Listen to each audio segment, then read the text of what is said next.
Bonjour à tous, la tendance est dans le vert ce matin à la Bourse de Paris. Les investisseurs saluent tout d'abord les nouvelles annonces de la Fed qui a indiqué mettre fin aux restrictions mises en place sur les dividendes et les rachats d'actions des grandes banques américaines. Une déclaration qui intervient alors que les perspectives de reprise économique aux États-Unis s'accroissent au fur et à mesure que la vaccination continue. Joe Biden a d'ailleurs déclaré vouloir doubler son objectif de vaccination sur les 3 premiers mois de son mandat à 200 millions de personnes. Le seuil des 100 millions de personnes ayant été atteint 42 jours avant l'échéance fixée par le président des États-Unis.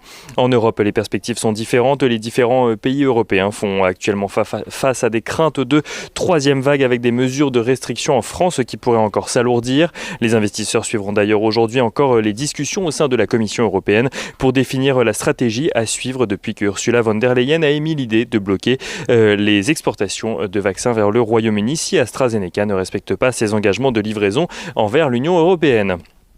Sur le front du pétrole, on notera que le baril de Brent se reprend légèrement ce matin et repasse au-dessus des $63 dans un contexte de crainte sur la demande à venir, mais aussi toujours alors qu'un porte-container bloque le canal de Suez, faisant craindre un ralentissement des échanges internationaux.